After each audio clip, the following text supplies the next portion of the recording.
우리 기도하시면서 수요 예배 하나님 앞에 드리도록 하겠습니다. 기도하겠습니다.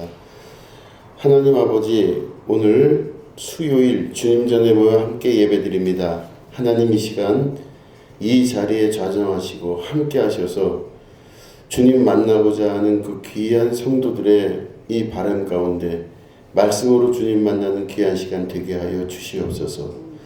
우리를 이끄시고 또 역사의 주인이신 하나님은 오늘도 동일하게 역사하신 줄로 믿습니다. 말씀 가운데 함께 하셔 주셔서 주님의 영광이 우리 가운데 드러나는 귀한 시간 될 수 있도록 인도하여 주시옵소서. 감사드리며 예수님의 이름으로 기도드립니다. 아멘. 예, 우리 하나님 말씀 함께 보시겠습니다. 누가복음 17장 20절부터 24절까지의 말씀입니다.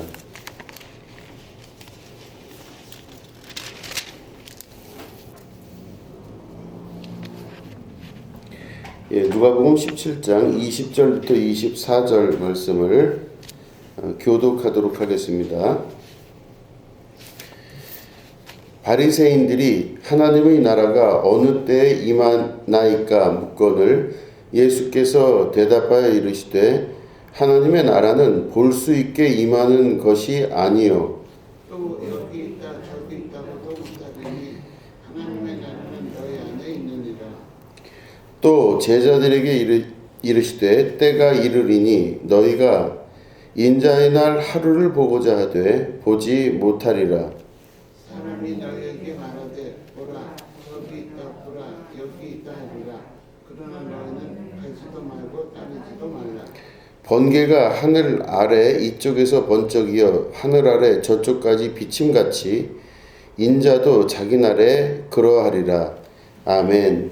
오늘은 하나님의 나라는 이라는 제목 가지고 함께 말씀을 나누도록 하겠습니다.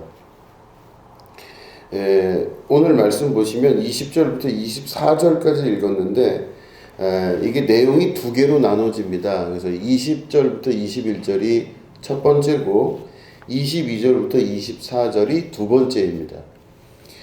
첫 번째는 뭐냐면은 바리새인들에게 예수님이 하시는 말씀입니다. 그러니까 바리새인들이 먼저 질문을 합니다. 예수님께 하나님의 나라가 어느 때 임하나이까 하고 이렇게 바리새인들이 예수님께 질문을 할 때 예수님이 대답을 하십니다.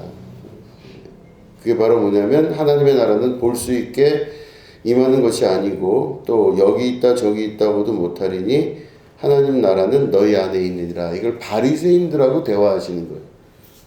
그러니까 바리새인들과의 대화라는 게 굉장히 중요한 초점이고요.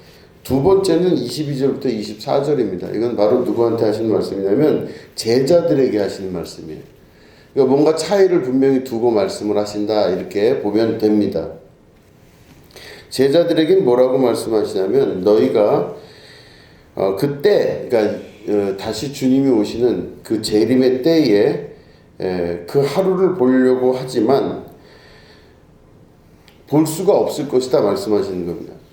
그때를 인지하거나 알 수 없을 것이다. 사람들이 여기 있다 저기 있다 하면서 그 예수님 다시 재림하신 예수님이 오리라고 그리고 오셨다고 이야기하지만 제자들에게는 거기 가지도 말고 따라가지도 말라 이렇게 말씀하십니다.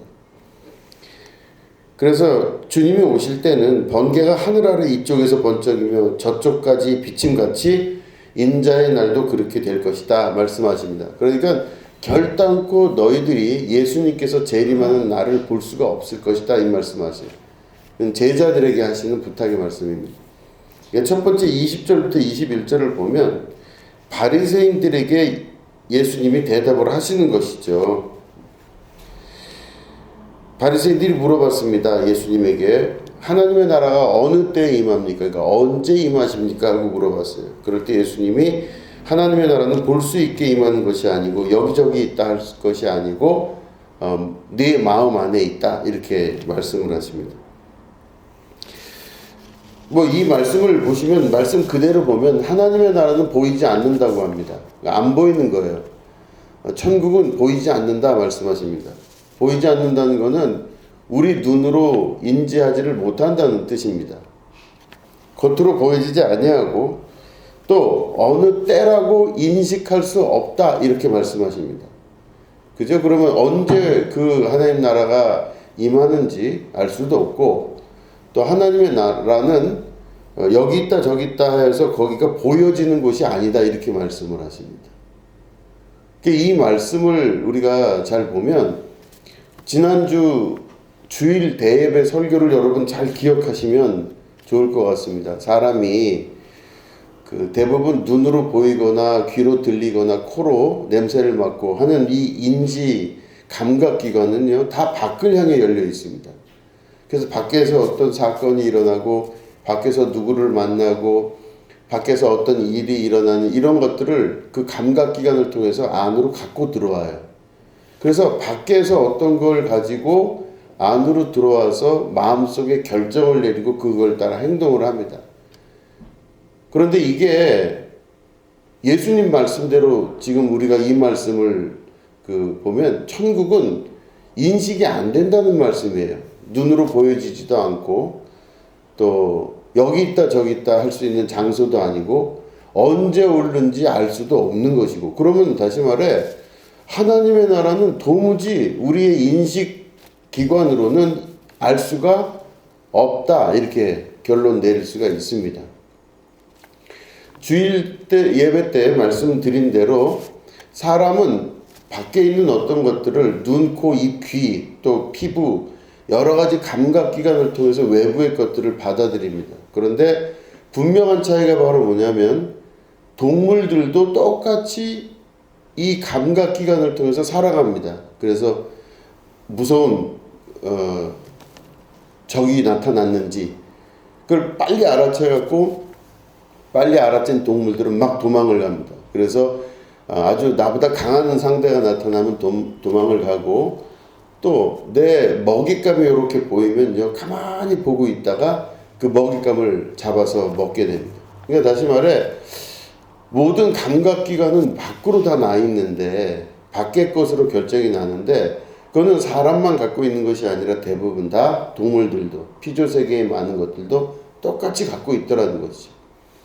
그런데 사람이 다른 건 뭐냐면 밖에 있는 것들을 가지고 다 판단하고 평가하고 보는 것까지는 다 똑같은데 사람은 자기 내면을 볼 수 있다는 겁니다.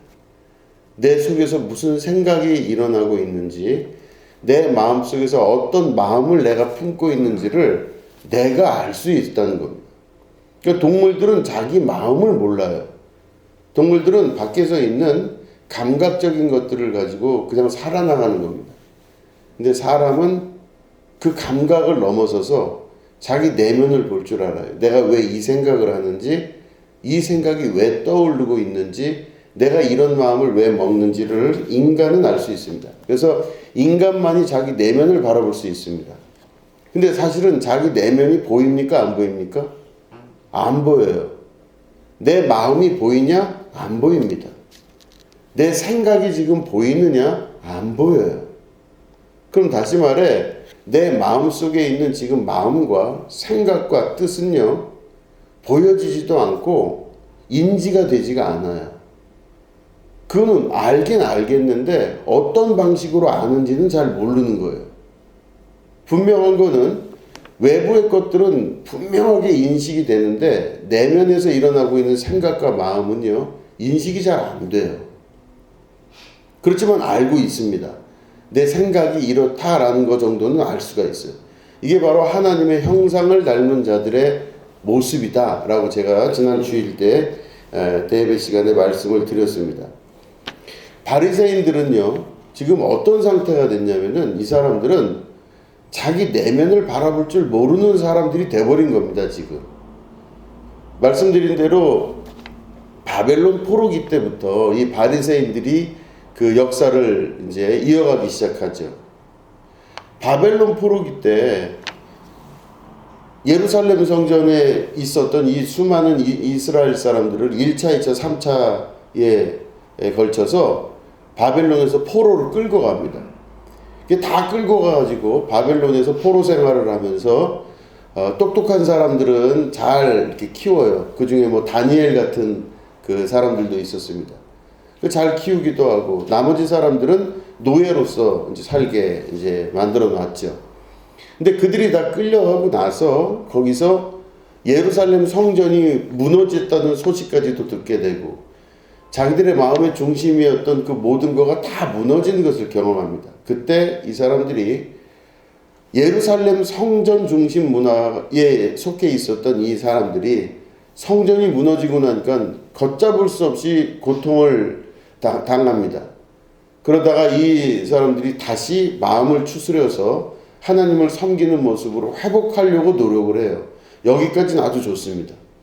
그래서 회당을 만들고 회당을 중심으로 랍비들이 교육을 시키고 그래서 하나님 말씀 잘 배우고 가르치면서 자손들이 쭉 이렇게 역사를 갖고 내려오는데 그때 그 성경을 그 당시에 연구하고 가르치고 했던 그 선생님들, 랍비들을 중심으로 모였던 그 모임이 곧 바리새인이 됩니다. 근데 이 사람들 바리새인들의 특징이 뭐냐면은 왜 우리가 이렇게 망할 수밖에 없었나를 질문한 거예요. 우리 하나님의 선민이었던 우리 이스라엘이 왜 이렇게 비참하게 망했는가? 왜 예루살렘 성전이 다 부서지고 망하고 우리는 이렇게 비참하게 끌려와서 노예 노릇을 하는 이런 삶으로 왜 전락해 버렸나? 그러니까 이 사람들이 그 고민을 하면서 하나님과 씨름을 하겠죠. 그러다가 나름 내린 결론이 뭐냐면 우리가 하나님께서 하신 말씀을 제대로 지켜 행하지도 않고 율법을 분명히 우리에게 주셨는데 주신 율법을 쉽게 생각했구나. 이거를 마음속에 결정을 합니다. 아, 우리가 하나님 앞에 율법을 지키지 못하고 하나님 뜻을 제대로 행하지 못했구나. 이 결론을 내리면서 이들의 마음속에 교육의 방향이 정해져요. 뭐냐면은 율법을 철저히 지키자. 우리가 이렇게 망한 이유가 율법을 지키지 않았기 때문에 망했으니까 하나님 말씀을 순종하지 아니하고 하나님 말씀 못 들었고 안 듣고 하나님이 말씀하셔도 그거 한 귀로 듣고 흘러다 버리고 불순종하고서 이런 결론이 났으니 노예가 되고 다 망해버렸으니 이제는 우리가 우리뿐만 아니라 자손들에게 가르칠 때 회당마다 가르치는 주된 목표는 하나님 말씀에 순종하자. 그래서 이 사람들이 율법을 철저히 지키고 순종해야 된다는 정통파 그리고 지독하게 보수적인 모습으로 이들이 역사를 이어오게 됩니다. 그래서 이 장면까지도 굉장히 아름답고 선하고 좋아요. 하나님 말씀에 불순종했으니 이제부터는 순종하여서 우리가 복을 받고 하나님의 뜻대로 살아야 되겠구나. 얼마나 좋습니까? 이 사람들이 잘 했는데 이게 시간이 지나면서 그 마음들이 예루살렘 성전이 이제 다시 재건되고 자기들이 이제 그 노예로 있었다가 또 고향으로 돌아오게 되고 하는 이런 여러 과정들을 거치면서 이 바리새인들의 믿음이 어떻게 바뀌냐면요. 말씀을 듣고 순종하여서 이 모든 걸 이루어야 된다라는 그 선한 마음이 있는 이면에는 우리가 이렇게 잘 지키면 복을 받는다는 걸로 바뀐 겁니다. 무슨 말이냐면 내가 이렇게까지 열심히 지키니 당연히 모든 것들이 잘 될 수밖에 없고 잘 돼야만 된다라는 생각을 하는 거예요. 그러니까 지금까지는 말씀을 불순종하고 안 들었기 때문에 망했다. 여기까지도 맞고 그 말씀에 대해서 존중하지 못하는 것도 맞는데 이들이 점점점 그 열정이 식어가면서 형식만 남아서 내가 이렇게 율법을 잘 지키면 반드시 이렇게 될 것이다 라고 하는 보상법 혹은 보응법이 이들에게 작용하기 시작하는 거예요. 내가 이 정도 하면 하나님이 복을 주시지. 내가 이 정도 했으니 하나님이 나에게 이런 복을 당연히 주시는 거야 라고 이게 바뀌어버리고 말았던 것입니다. 그래서 이 보상법, 보응법이 이 그 바리새인들 사이에서 익숙하게 되면서 이때 이 바리새인들이 그 모든 율법을 중시 여기는 사람들로 그 인생이 변화가 되게 되었던 것입니다. 그래서 이 사람들이 율법적인 것들을 중요시 여기는 사람들로 변해가면서 이들이 하나님의 말씀에 순종하여 자기들이 지금까지 불순종했던 것을 반성하고 회개하는 장면에서 넘어서서 이제는 자기들이 잘 사는 모든 이유를 하나님의 율법을 잘 지켰기 때문에 혹은 지켜야만 그렇게 잘 산다라는 것들로 바뀌어지기 시작해요. 그런데 자기들만 그런 것이 아니라 이 사람들이 다른 사람을 판단하는 기준에서도 전부 다 율법이 작용하기 시작해요. 그래서 다른 사람을 판단할 때는요, 저 사람이 못 사는 이유가 뭐냐? 율법을 지키지 않았기 때문에 못 살았다. 저 사람이 저렇게 저주받은 이유가 뭐냐? 율법을 지키지 않았기 때문에 저주를 받았다. 이렇게 판단을 내리는 것입니다. 그러다 보니까 이 사람들의 그 율법에 대한 절대성이 시간이 지나가면서 하나님의 말씀의 의도를 파악하지 못하고 율법을 지키는 것만 가장 중요하다고 여기게 되는 거였었어요. 그러니까 문화적으로 점점점 고착화되기 시작했다는 뜻입니다. 같은 말인 것 같은데 방향을 바꾸게 되면 이게 무기가 된다는 것을 깨달아 알기 시작한 겁니다. 그러니까 제가 어떤 분의 이제 그 책에서 나오는 그 이야기를 들었습니다. 어떤 집사님이 술을 한 잔 잡수셨대요. 그러니까 어떤 집사님이 술을 잡섰는데 이 술을 잡섰고 이제 집에 돌아오는데 이게 보니까 집으로 돌아오는 그 길에 교회를 지나가야 돼. 그러니까 교회를 지나는 것까지는 괜찮은데 교회에서 또 몇 블럭을 더 지나서 자기 집으로 들어가야 되는데 너무 힘들더래요. 교회 지나는 것까지는 괜찮은데 그 다음부터 힘들더래요. 그래서 왜 그런가 해서 나중에 물어봤더니 술을 먹고 나서 교회를 지나갈 때 마음이 그랬대요. 하나님이 용서해 주시겠지 그랬대요. 그런데 그 다음 집에 있는 권사님, 장로님, 집사님 댁 지나가는데 누가 볼까봐 그게 제일 무서웠대요. 무슨 말씀인지 이해되시겠어요? 하나님은 용서하시는데 권사님, 장로님, 집사님들은 용서를 못할 것 같다는 거예요. 그래서 누가 무섭냐면은 하나님이 무서운 게 아니라 권사님, 장로님, 집사님이 더 무서웠더래요. 그래서 이게 뭐 하는 짓인가 싶은 그런 얘기를 어느 책에서 읽은 적이 있어요. 실제로 보면은 어떤 실수나 문제가 드러나게 되면요, 하나님은 용서하실 거라는 믿음은 분명히 있는데 하나님이 무서운 것이 아니라 사람이 무서워지는 세계로 점점 변해가고 있다고 하는 것입니다. 그러니까 우리가 살면서 여러 가지 일들을 많이 겪는데 이 겪어 나갈 때 하나님은 거기에 문제가 되지 않는데 사람이 문제가 됩니다. 사람이 무섭고 사람이 피곤하고 사람이 어려워지는 경우가 있더라는 것이죠. 그런 면에서 보면 예수님 당시의 바리새인들의 모습과 크게 다르지 않은 교회의 모습이 있지 않나 하는 생각이 들기도 합니다. 이 정도 되면 이렇게 해야 되지 않겠어? 라고 하는 그런 종류의 질문들, 이런 것들이 바리새인들이 했던 전형적인 모습이었던 것이죠. 일주일에 최소한 2번은 그래도 금식을 해야 제대로 된 신앙을 가지는 것이다. 이 기준이 생기기 시작하면서부터 사람들은 피치 못할 사정에 의해서 금식을 못하면 그 사람은 죄책감에 빠지기 시작하는 겁니다. 바리새인들은 그래서 결국에 뭐냐면 자기들이 율법을 그렇게 중요시 여기고 율법으로 구원을 얻을 수 있고 율법으로 모든 것이 다 된다고 믿었던 사람들이에요. 그런데 이 바리새인들이 그래서 율법을 완전하게 온전하게 지키는 것으로 인하여 구원을 얻을 수 있다라고 생각하는 그런 무리한 신학을 결론으로 맺고 있었던 것입니다.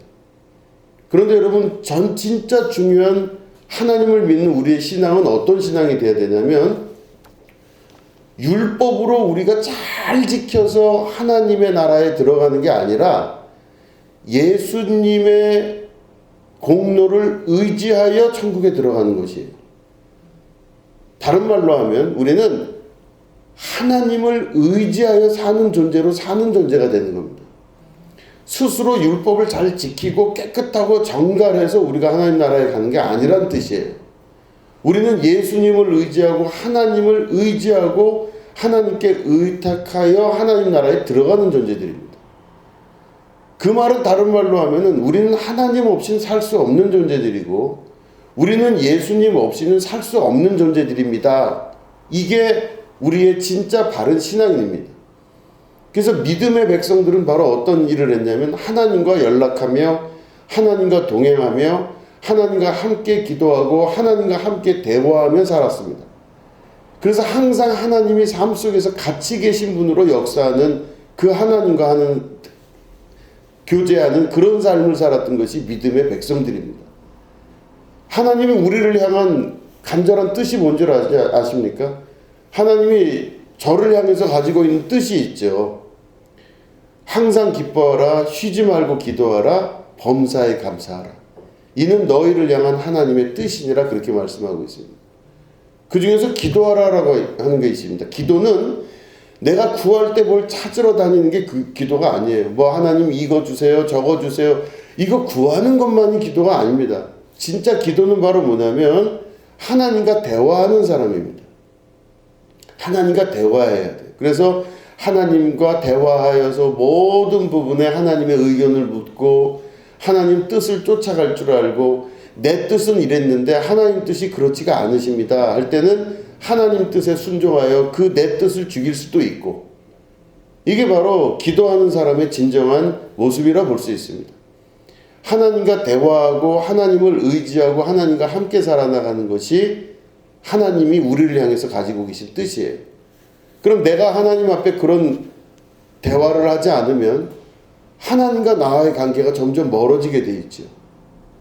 하나님과 대화하지 않으면요, 하나님의 뜻이 내 안에 이루어지질 않는다는 뜻입니다. 내가 하나님과 대화한다는 것은 모든 부분에 하나님 말씀을 듣고 내 말씀을 드리고 서로 그 안에 합의를 하여 하나님과 함께 동행하여 걸어가는 것. 그래서 죽음을 겪지 아니하고 하늘로 올리운 에녹이라고 하는 사람도 자기가 하나님과 동행하였다 이렇게 기록되어 있어요. 같이 걸어간 겁니다. 할라크라고 하는 같이 걸어가다 이런 히브리어를 사용하죠. 그러니까 중요한 건 바로 뭐냐면 우리의 신앙의 주된 창세기부터 요한계시록까지의 주된 목적이 바로 뭐냐면요, 스스로 혼자 어떻게 되는 것이 아니라 하나님과 함께 걸어가는 자들이 되는 겁니다. 하나님과 함께 걸어가고 하나님 말씀 듣고 하나님 뜻에 따라 살아가는 자, 이게 중요한 신앙의 목표이고 뜻입니다. 근데 이 바리새인들은 그렇게 하질 않았어요. 바리새인들은요, 하나님과 뭘 하는 게 더 중요한 게 아니라 율법을 잘 지키면 결론이 그렇게 난다. 그리고 그 자리에는 하나님이 없어도 되는 순간이 와요. 내가 이렇게 잘 살았는데, 이렇게 잘 지켰는데, 내가 뭐 하나 부족한 게 없이 율법을 다 지켰는데, 그 어느 청년이 예수님에게 쫓아오면서 그러잖아요. 주여, 영생을 얻으려면 어떻게 해야 됩니까? 제가 율법에 따라서 모든 걸 다 했습니다. 완벽하게 했습니다. 율법의 1.1획이라도 저는 정말로 어기지 않고 최선을 다해 잘했습니다.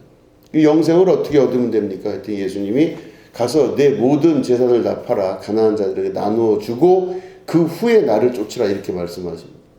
그 보면은 그런 걸 보면은 바로 뭐냐면 이 사람이 율법을 잘 지킨 바리새인 같은 사람이었던 거예요.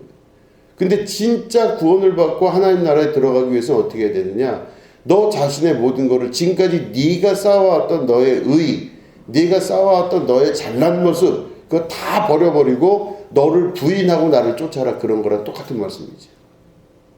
그러니까 결국엔 예수님을 쫓아간다고 하는 것, 하나님 나라를 우리가 소유한다고 하는 것은 자기를 부인하고 하나님과 함께 살아가며 하나님을 의지하고 율법을 완성하는 것이 아니라 내가 예수 그리스도를 힘입어 율법을 완성하는 단계로 들어가는 것입니다. 그러니까 예수님을 의지할 줄 아는 사람이 되는 것이죠.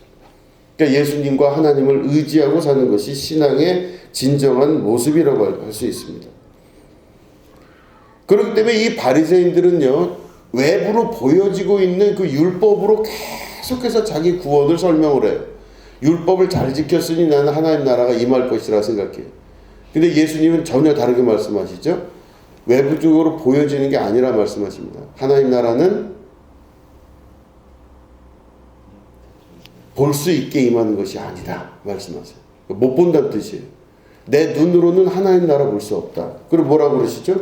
여기 있다 저기 있다고도 할 수 없다. 그럼 도대체 무슨 말인가 이해가 안 돼요. 하나님의 나라는 근데 어디 있다 그러세요? 너희 안에 있느니라. 그렇죠? 그러니까 하나님의 나라는 우리가 생각하는 외부적으로 인식되어지는 세계가 아니라 지금 내 안에 있다라고 말씀하시는 거예요. 자, 그러면 이 원리를 잘 생각해 보시면 하나님 나라가 지금 내 안에 있다 말씀하세요. 바리새인들한테. 그러니까 바리새인들은 어떤 사람들이라고요? 감각적으로 외부의 세계만을 잘 보고 인식하는 사람들이라고 그랬습니다.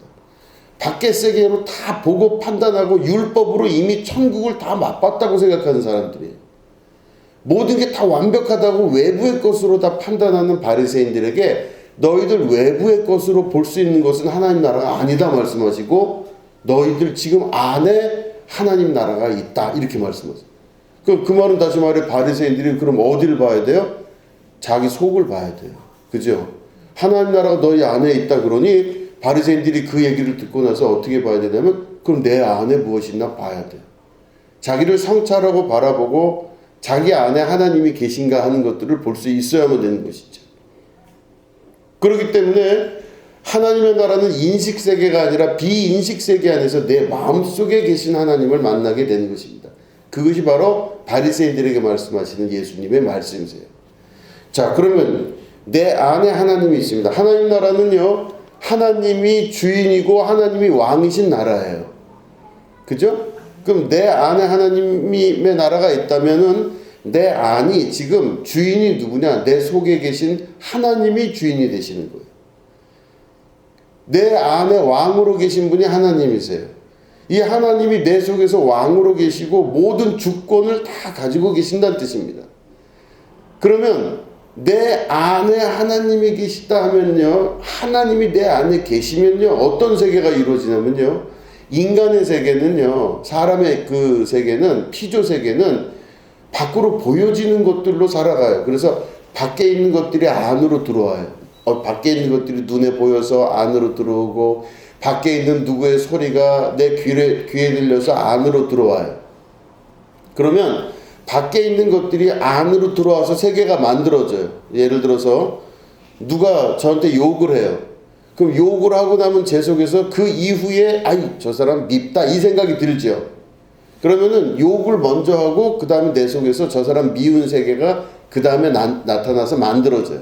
아, 저 인간 참 밉다. 이게 두 번째로 속에서 만들어져요.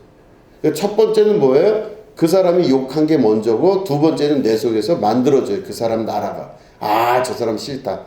아, 꼴보기 싫다.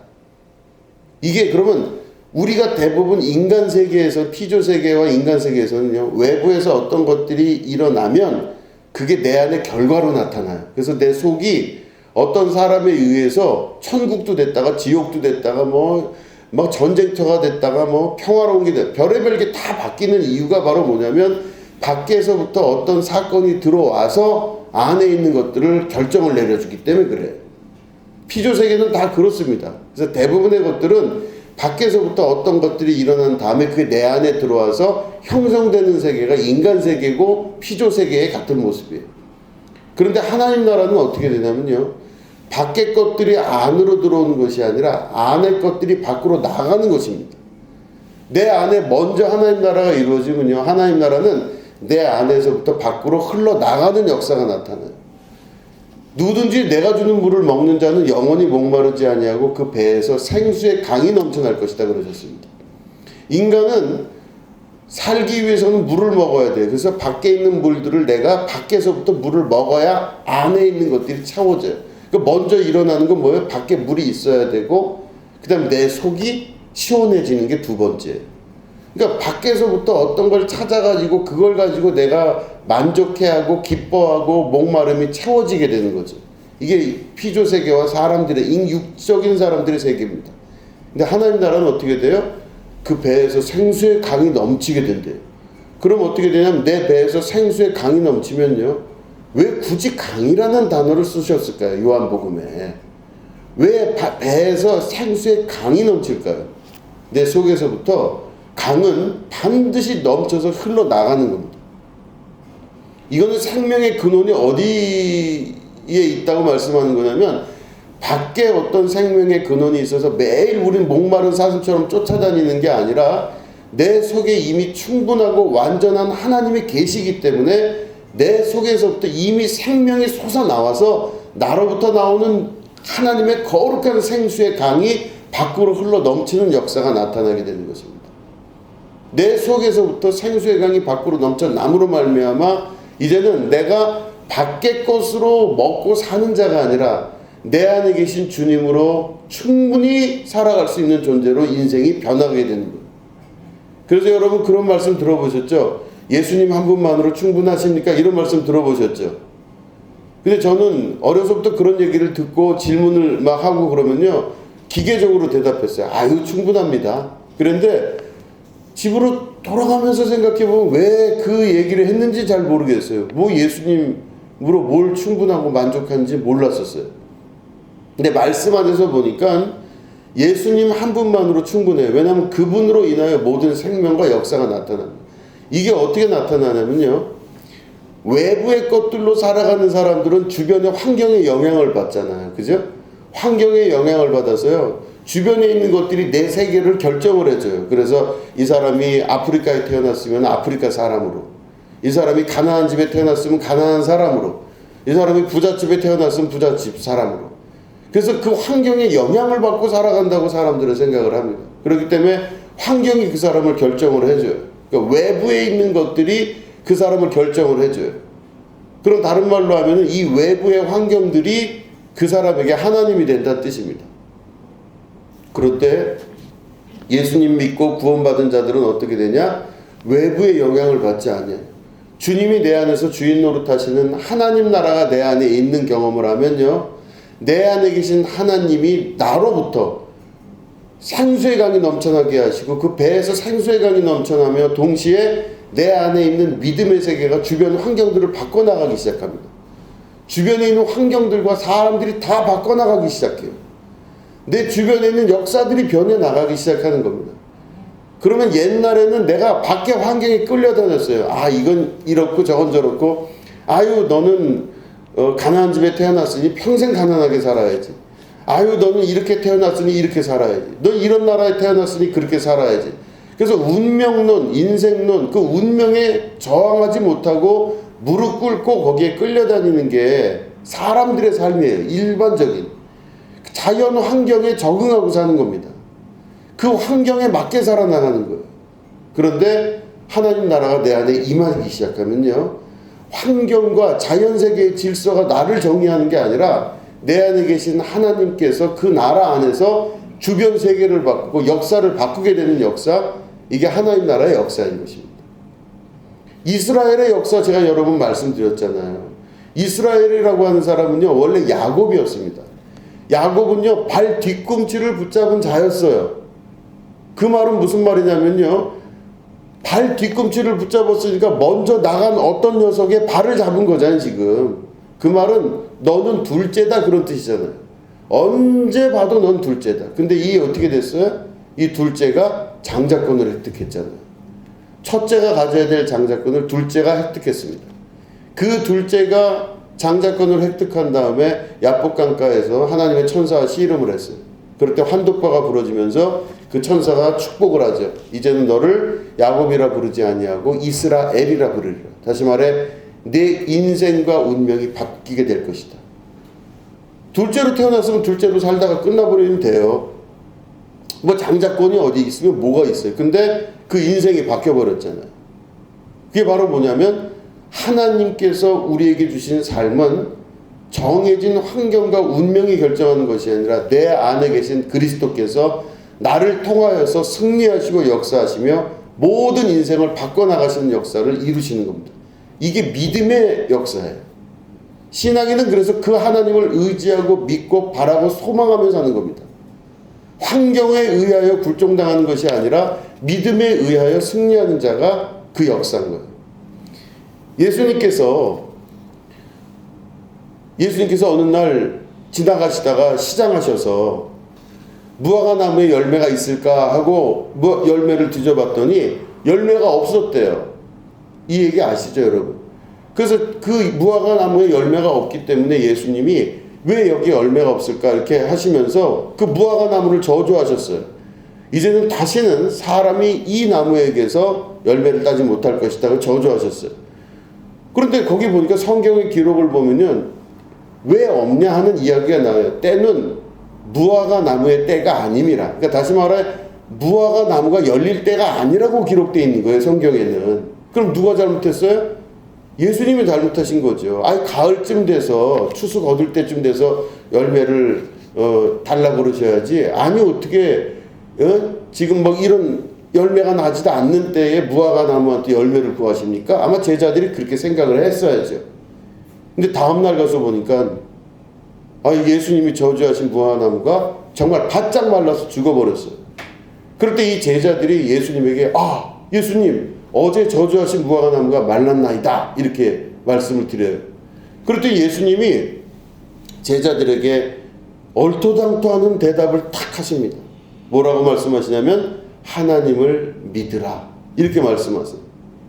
그런데 이게 한국말로 보면은 한국 개역개정이나 개역 한글 성경을 보면 하나님을 믿으라 이렇게 되어 있는데 영어 성경을 보면요 뭐라고 되어 있냐면 have faith in God 그렇게 되어 있어요. 그게 무슨 말이냐면 하나님 안에 있는 믿음을 너희들이 소유하라 이렇게 말씀하세요. 다시 하나님 안에 있는 믿음을 소유하라 이렇게 되어 있어요. 하나님을 믿으라가 아니라 하나님 지금 우리 아버지 하나님 안에 있는 믿음을 소유하라 이렇게 말씀을 하십니다. 자, 그러면 그 말은 무슨 말이냐면 무화과 나무 우리 사람들의 머릿속 생각은 그래요. 아니 가을쯤 돼야 추수를 하고 열매를 거두고 무화과 나무가 열매를 거두죠. 예수님 지금 무화과 나무가 이게 열릴 때가 아니라니까요. 예수님 아니 지금 이 계절에 무슨 무화과 나무가 열립니까? 이 말은 환경에 의해서 살아가는 인간들을 말하는 겁니다. 때가 됐을 때 그때에서 그걸 먹는다고 생각을 하는 거예요. 그렇기 때문에 환경을 인정하는 모든 제자들, 환경을 인정하는 역사를 말하는 거예요. 근데 예수님이 굳이 이 말씀을 하신 이유가 바로 뭐냐면 환경에 의하여 만들어진 외부적 환경에 의해서 만들어진 사람이 그런 역사가 하나님의 역사가 아니라 바로 그 때와 시와 장소와 모든 것들이 그 안에서 하나님의 믿음과 하나님의 역사 안에서 모든 것이 바뀐다는 것. 세상의 모든 질서는 이 자연세계의 질서마저도 하나님 것이고 그 안에 기적과 역사를 이루는 모든 것들도 하나님 마음에 있으니 하나님께서 원하시면 될 수 있다라고 하는 걸 말씀하고 싶으신 거예요. 하나님의 믿음은 바로 뭐냐면요. 환경의 질서와 시간의 질서에 의해서 움직이는 게 아니라 하나님의 뜻에 의하여 움직인다는 걸 말씀하시고자 하는 겁니다. 우리는 환경에 대부분 굴복하고 외부의 것들에 대부분 적응하고 살아나가고 있습니다. 주변에 있는 이런 환경과 외부의 것에 의하여 이게 맞다라고 여기고 당연하게 여길 때가 많아요. 그런데요, 믿음의 구조 안에서 살아나가기 시작하면요, 환경이 중요한 게 아니라 내 안에서 역사하시는 하나님의 믿음과 하나님의 역사가 일어나게 됩니다. 그래서 내 안에 하나님의 나라가 임하고 하나님의 나라가 내 안에 있다 이렇게 말씀하시는 거예요. 자, 하나님의 나라가 내 안에 있으면 어떤 일이 벌어집니까?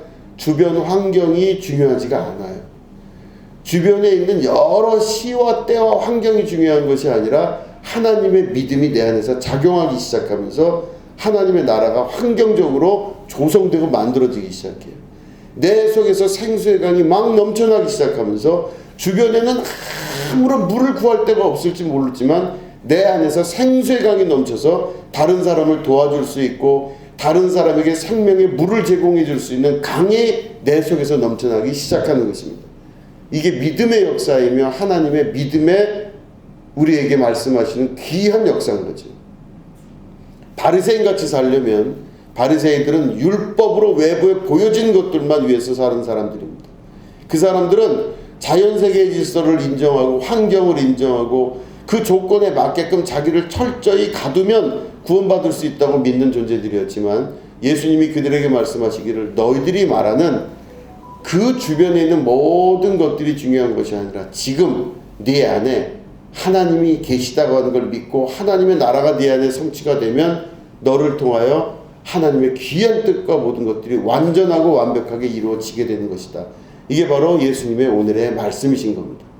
하나님의 나라가 여기 있다 저기 있다 눈에 보이는 것이 아니라는 걸 여러분 잘 이해하시기 바랍니다. 하나님의 나라가 여기 있다 저기 있다 할 것이 아니요, 하나님의 나라는 눈에 보이게 임하는 것이 아니다. 하나님의 나라는 지금 현재 내 마음 안에 있느니라. 그럼 다시 말해 우리는 밖의 것을 보는 것이 아니라 내 속을 볼 줄 아는 믿음의 눈이 있어야만 됩니다. 여러분 속 안에 있는 내 마음을 잘 들여다보시고 내 안에 지금 주님께서 주인 노릇하고 계신지, 내 안에 진짜 주인과 왕은 누구신지를 여러분 잘 파악하셔서 여러분 마음 안에 그 왕좌에 하나님의 자리를 내어드리고 여러분 주님과 함께 동행하며 기뻐하는 여러분 되시기를 주님의 이름으로 축원합니다.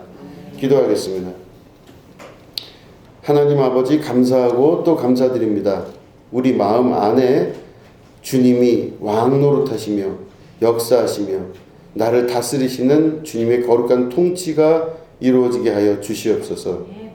우리는 눈으로 보이는 것을 굉장히 좋아합니다. 표적과 이적을 좋아하고 나타난 모든 것들이 우리의 감각기관을 통해서 인정되기를 바랍니다. 그러나 예수님 말씀 들어보니 우리 안에 보이지 아니하시는 하나님의 역사가 나타나며 그곳에 하나님의 임재가 있고 그곳이 하나님 나라라고 말씀하셨습니다. 내 내면을 들여다볼 수 있게 도와주시옵시고 우리가 깊은 기도를 통하여서 내 속에서 일어나는 수많은 것들을 관찰할 수 있는 축복된 주님의 자녀 되게 하여 주시옵소서. 감사드리며 예수님의 이름으로 기도드립니다. 아멘.